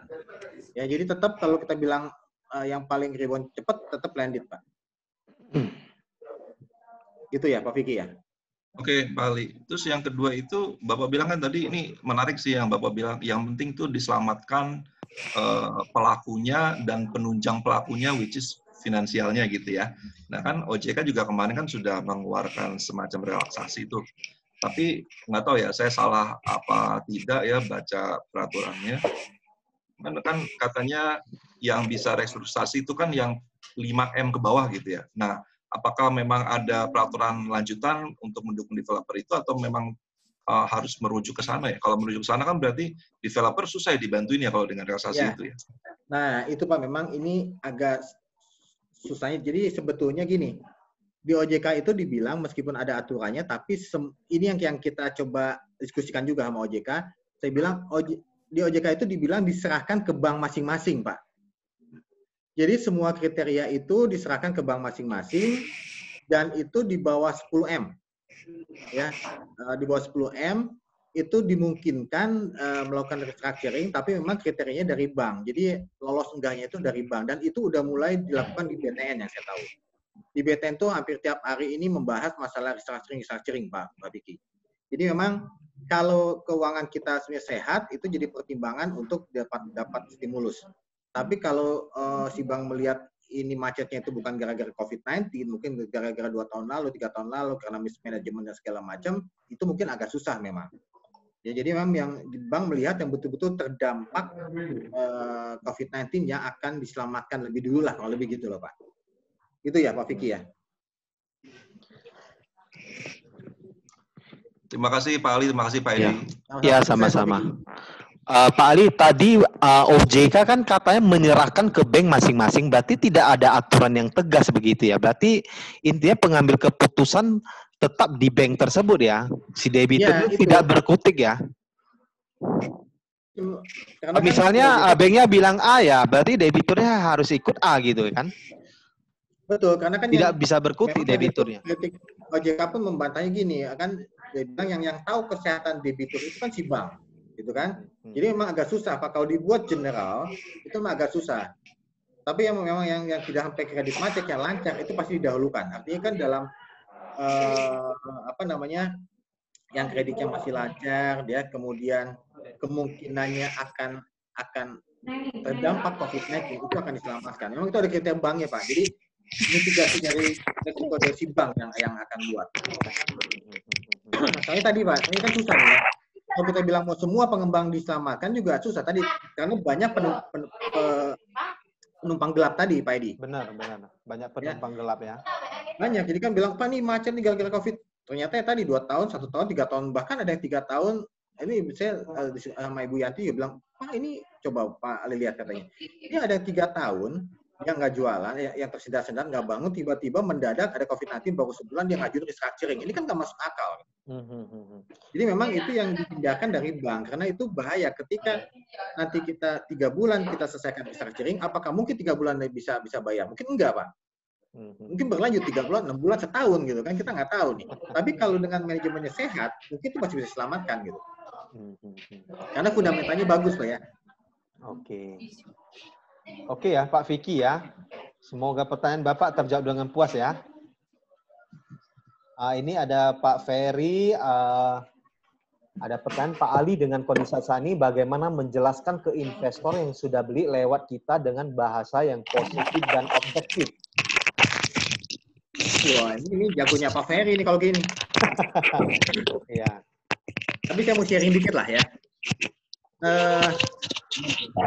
Diskusi dengan yang lain, sebetulnya cara saat ini menjual itu kan tidak hanya langsung menawarkan unit. Ya. Pak Ali, sebentar, saya mute semua dulu ya.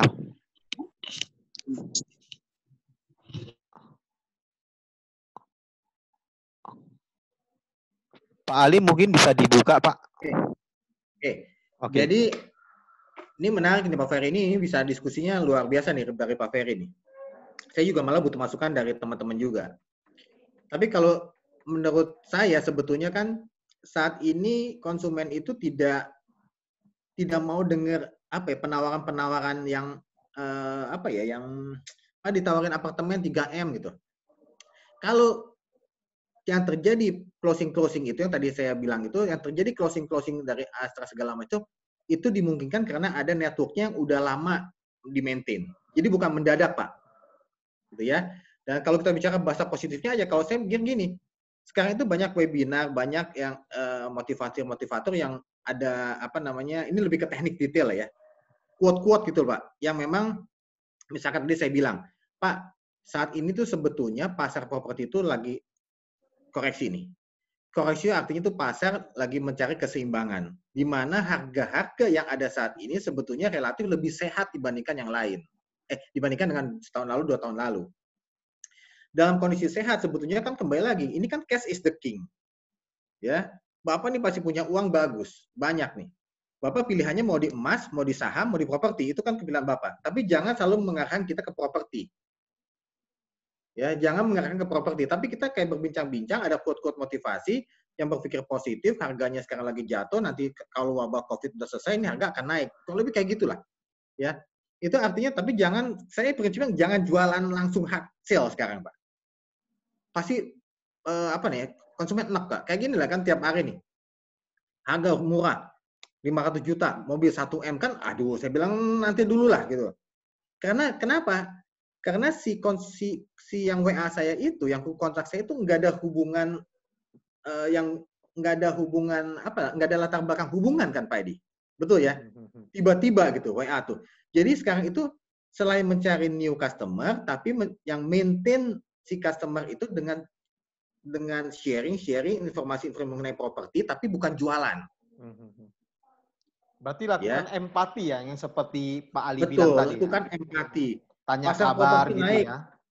TKP itu data saya kan bisa, ini kan sharing aja kan data nih properti sedang banyak pengembang yang diskon. Tapi kan kita nggak jualan kita punya, Pak. Tapi kita dengan kasih tahu orang lain pengembang diskon, pasti dia pasti remind, oh iya ya, pasar ini lagi bagus nih. Dia mungkin nggak akan memutuskan saat itu, tapi minimal itu udah terekam. Ya, terekam pengembang kita tahu bagaimana caranya nanti tiba-tiba Bapak jualannya setelah itu, Pak. Jangan jualan dulu. Nggak kena deh, Pak. Coba deh. Saya tanya ke beberapa broker, mungkin silakan sharing, Pak. Banyak broker itu yang dapat closing itu bukan karena new customer. Itu karena dia udah maintain si customer itu dari berapa lama, bahkan bertahun-tahun, bahkan itu loyal customer dia. Bagaimana kemudian si konsumen itu bisa percaya sama si brokernya? Saat ini kan si broker itu harus ditambah wawasannya mengenai wabah COVID ini kayak seperti apa sih? Ini kayak ini webinar kayak gini. Ini kan sharing-sharing yang bermanfaat untuk nanti jadi bahan diskusi dengan konsumen. Gitu kan? Itu Pak Ferry ya. Apa kabar Pak Ferry? Sukses Pak. Mana Pak Ferry ini? Udah lama nggak ketemu kita. Mungkin di mute-nya ya. Oke. Semoga jawaban pertanyaan Pak Ferry dijawab dengan puas ya Pak Ferry ya. Ini ada pertanyaan dari Pak Mario Yakobus. Selamat siang Pak Ali, saya Mario dari Aldorino Propertindo. Tadi sempat disampaikan bahwa akad tidak bisa dilakukan secara online. Alasannya kenapa ya Pak persisnya? Kalau tidak didukung atau tidak difasilitas, tentu sebagai developer, agen company akan stuck. Mungkin bisa dijawab Pak Ali. Ya. Ini jadi di hukum properti di Indonesia, hukum pertanahan di Indonesia itu tidak mengakui tidak mengakui legalitas secara online Pak saat ini Pak. Belum bisa. Ya. Kalaupun kemudian ada beberapa case yang saya tahu itu dimungkinkan tapi si notarisnya udah kenal si pengembangnya cukup jadi udah banyak akad yang pernah dilakukan dia dan udah pernah dilakukan oleh si bank. Jadi langganan lah. Kalau langganan itu masih dimungkinkan. Dimungkinkan tapi artinya tetap legalitas yang nanti tanda tangan mesti dilakukan, tapi itu menunggu batas waktunya. Gitu loh Pak. Tapi misalkan tanda tangan kemudian foto WA itu nggak bisa. Ya, itu tidak diakui secara legal kita di Indonesia itu. Di hukum kita memang nggak bisa diakui. Tapi di beberapa case dimungkinkan seperti itu. Tapi betul-betul untuk yang istilah notarisnya udah kenal dekat dengan langganan, developernya udah kenal, makanya udah kenal Pak. Jadi artinya ini saya tanda tangan ya di foto WA ya, gitu kan. Nanti tetap mesti tanda tangan sayanya. Ya, tapi di pending dulu statusnya. Nah, itu ada bank yang bisa, ada bank yang nggak mau ambil resiko. Karena tadi kembali lagi, resikonya ini tinggi di bank. Bisa ada bohong segala macam kan. Nah, ini tergantung sih Pak, tergantung hubungan baik dengan bank sih. Berarti belum ada satu bank pun yang menerapkan itu ya Pak ya, yang paperless. Kalau di luar negeri sudah ada Pak? Saya nggak tahu, tapi beberapa negara infonya kaitin tanda tangan pakai misalkan Galaxy Note segala itu udah mungkin kan Pak? Udah memungkinkan tapi ya? Kita masih belum. Di kita hukumnya masih belum mengatur itu gitu. Oke. Oke ya Pak Mario, mungkin pertanyaan Bapak bisa dijawab dengan puas ya, sudah terjawab dengan puas. Di sini ada Pak Michael Wirawan ya, teman saya, kemudian developer top juga Pak di Kota Medan nih Pak. Mungkin ada pertanyaan dari Pak Michael Pak. Halo Pak Michael. Halo Pak Michael. Pak Michael. Pak Michael mungkin lagi ke belakang ya. Oke, coba kita lanjut ini dari Marco Wangsa. Ya Pak Ali, saya dari Era Project. Rata-rata customer saya investor properti apartemen, tapi lagi kapok properti sebagai berikut karena mengalami properti yang mereka telah beli sulit untuk mendapatkan penyewa. Sehingga beban bulanan mereka tinggi tiap bulan untuk bayar maintenance saja. Mereka saat ini prefer main di saham. Pertanyaan saya, cara menarik balik keyakinan mereka untuk invest di properti lagi bagaimana Pak? Memang kalau investor udah kapok susah Pak. Jadi Mungkin sebenarnya bisa dulu, kasih beberapa tips, Pak. iya dulu sebenarnya dari 2009 pas gila-gilaan itu saya sempat wanti-wanti sama broker juga, ini hati-hati, jangan terlalu memberikan janji, Pak. Karena ada beberapa proyek kan apartemen bisa disewakan. Saya bilang, apa iya bisa disewakan? Sekarang itu apartemen itu bisa 3%, 4% malah. Kata-kata 5% udah bagus lah. Yang bisa kan 8% kan. Nah, kalau kita bicara bagaimana supaya tetap sih gini Mas Hati ya. Si kita tuh mesti jujur lah, jujur tuh ke si konsumen, artinya kalau memang proyek kita bagus, yang udah kapok-kapok kan gini ya, dia pikir tuh, Pak kenapa saya harus beli lagi properti? Kita mesti buktikan kalau harga yang saat ini yang dijual itu memang udah terkoreksi, artinya yang dulu udah naik gila-gilaan itu memang udah dipangkas, Pak. Misalkan dulu 3M udah ketinggian. Bapak bisa bandingkan. Jangan, artinya gini ya, kita mesti jujur tuh artinya kita jual produk-produknya jangan yang kaleng-kaleng juga nih Pak Edi. Ya. Kaleng-kalengnya. Artinya kan jangan nanti menambah sakit hati si investor kan. Artinya betul-betul kita bisa ngelihat proyek mana yang betul-betul wajar harganya. Ya. Misalkan tadi dulu yang dari 1,5 M bisa 2 M bisa 3 M gitu. Nah sekarang tuh dengan tipikal yang sama, ada nggak produk produk tersebut tuh di bawah 3M yang kita bisa kasih alasan, Pak ini harganya ternyata itu udah koreksi, ini harga yang masih wajar karena pasar tuh punya segini, dulu tuh naiknya udah ketinggian. Ya, artinya jujur, tapi jangan tadi proyeknya jangan kembali lagi nanti kita termakan oleh si pengembang bilang, oh ini bagus. Saya bilang Pak apartemen saat ini sewanya tuh nggak bagus. Jadi kalau si investor mau beli apartemen, kemungkinan dia nggak rugi pun iya. Tapi ketika harganya dipangkas, Bapak bisa hitung-hitung Pak. Harga sewanya dibandingkan harga jualnya itu minimal 7%. Kalau di bawah itu khawatir itu pasarnya siapa gitu loh. Ya. Tapi kalau 6-7% itu Bapak bisa kasih, Pak ini 6-7% Pak. Apartemen ini. Ya. Yang dulu mungkin itu pengembangnya naikin aja ya. Sekarang ini 6%, Bapak naikin properti Bapak capital gain-nya naik 5%, Bapak 11%. Bandingkan dengan deposito sekarang cuma 5%. Tapi Bapak mesti yakin juga kalau Bapak tidak berbohong ke si investor. Artinya sewanya sekian benar loh Pak, gitu loh. Ya kan dulu kan kalau pengembang kan gitu aja kan, pengembang banyak, oh ini 8%, 10%, saya malah challenge ke pengembang, mana saya bilang ada nggak 10% sewa apartemen? Nggak ada Pak. Ya, tapi kembali ada investor yang motifnya dia nggak peduli sewa-sewaan, dia pedulinya dia mahal Pak, semakin mahal semakin dicari. Nah ini perilakunya yang mana nih, gitu loh. Ya, karena kalau saat ini hampir semua investor apartemen itu rugi Pak. Ya, hampir semua apartemen rugi. Yield berapa persen Pak yang bagusnya untuk apartemen? Dulu 8% Pak, sekarang itu di 6-7% udah oke. 6% udah Di oke Jakarta ya itu 5% Pak. Di Jakarta 5%. Oh di Jakarta 5% ya. Oke.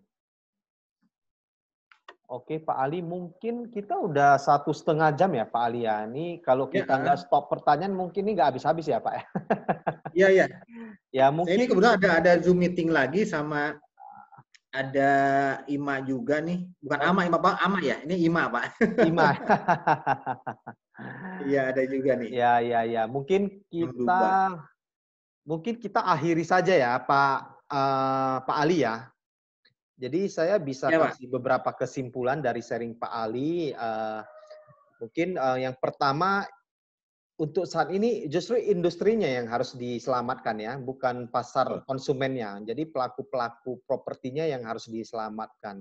Dan kedua, di tahun 98 itu kondisinya sangat berbeda saat ini. Karena di tahun 98 yang kolaps adalah lembaga keuangannya. Ya, benar ya Pak Ali ya? Ketiga, sebenarnya pasar tetap ada. Cumanya pasar yang sudah di-educated, yang sudah punya belief lah kepada pengembang itu tetap beli properti. Ya. Dan terakhir itu digital pemasaran yang terbaik adalah saat ini. Ya, jadi orang yang dulu suka offline bisa main ke online. Dan justru di saat ini adalah maintenance client adalah saat yang terbaik, mungkin dengan cara empati ya, seperti Pak Ali bilang tadi ya. Ya, itu adalah beberapa kesimpulan yang bisa saya simpulkan dari awal sampai akhir. Nah, untuk terakhir mungkin Pak Ali ada pesan-pesan ini untuk audiens gitu, untuk menyemangati audiens gimana? Ya, kalau saya sih kita tetap semua pihak tuh pasti akan bicara mengenai optimis lah ya. Artinya dengan kondisi saat ini Pak Edi juga bilang tadi tetap mesti ada peluang, Pak. Ya tetap masih ada peluang, tapi masalahnya banyak orang yang tidak bisa memanfaatkan kondisi ini untuk mencari peluang. Dengan kondisi saat ini sebetulnya banyak yang bisa dilakukan, tidak hanya strategi marketing, malah ide-ide kreatif itu muncul di saat krisis sebetulnya, Pak. Ya, artinya tanpa kita melihat semua itu pesimis, semua ada peluangnya, dan tetap memberikan maintain si konsumennya, karena pada saatnya mereka itulah yang akan jadi penyelamat kita semua. Oke, jadi sukses semua, Pak Edi, sukses untuk tetap stay safe, stay healthy, jaga kesehatan semua, Pak ya. Ya. Sukses Pak, sukses Ya, semua. sama-sama Pak Ali. Semua. Ya, terima kasih untuk Pak Ali, terima kasih untuk semua audiens ya. Sampai jumpa kembali.